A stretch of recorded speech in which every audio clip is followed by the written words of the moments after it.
5 Ibnu Sina. Saya akan membacakan tausiah tentang Hari Raya Kurban.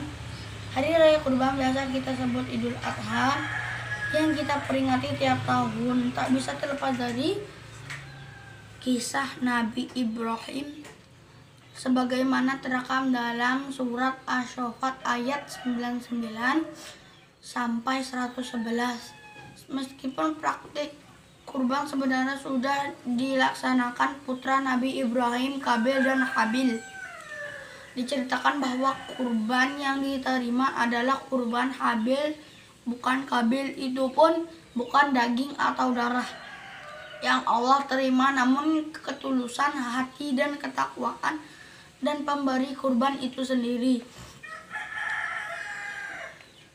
Kendati sejarah kurban sudah berlangsung sejak generasi pertama umat manusia, namun syariat ibadah kurban dimulai dari cerita perintah Allah kepada Nabi Ibrahim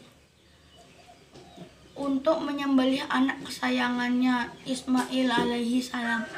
Seorang anak yang ia ditunggu-tunggu bertahun-tahun karena istrinya sekian lamanya menunggu. Dalam surat Asy-Syaffat, Rabbana hab liya minas sholihin, ya Rabbaku, dinugerahkan kepadaku seorang anak yang saleh. Shadaqallahu alazim. Demikian tausiah saya dari Haikal kelas 5 Ibnu Sina. Wassalamualaikum warahmatullahi wabarakatuh. Assalamualaikum warahmatullahi wabarakatuh. Assalatu wassalamu ala Rasulillah Muhammadin nabiyya wa rasulahu amma ba'du. Saya akan menceritakan tentang kisah Abu Bakar As-Siddiq. Suatu hari Rasulullah Shallallahu Alaihi Wasallam bercerita di tengah masyarakat Quraisy. Beliau diisrakan oleh Allah ke Baitul Maqdis di Palestina dan naik ke langit ke-7 dalam waktu semalam. Jadi intinya Rasulullah itu menceritakan kemarin kalau Rasulullah itu naik buraq ke langit 1-7 dalam waktu semalam. Abu Bakar berkata, jika beliau berkata demikian maka itu benar. Abu Bakar mempercayai cerita yang disampaikan Rasulullah Shallallahu Alaihi Wasallam tanpa ragu sedikit pun. Abu Bakar sudah berteman dengan Rasulullah sejak beliau muda. Dia tahu Rasulullah tidak mungkin berbohong.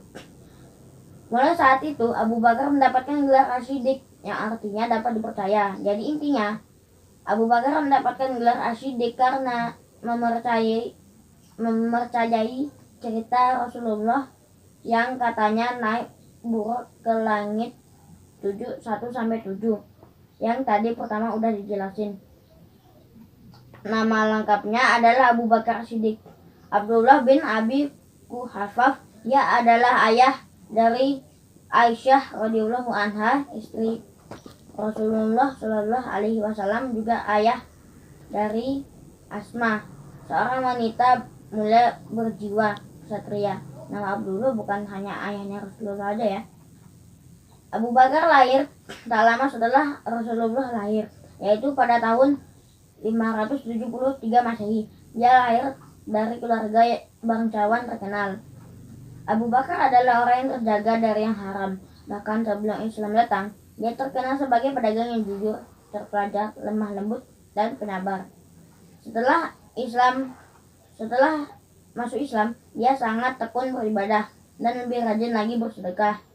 Dimanapun Rasulullah memberikan nasihat, Abu Bakar senantiasa hadir di depan. Sholat jamaah pun dia tak pernah tinggalkan. Kemanapun Rasulullah pergi, dia menyertainya. Sungguh seorang sahabat setia. Amat ya Abu Bakar. Banyak sekali budak yang disiksa tuannya karena memeluk agama Islam. Abu Bakar menolong mereka. Mereka dibeli oleh Abu Bakar dan dibebaskan, termasuk Bilal bin Rabah, pengemandang azan Rasulullah. Saat Bilal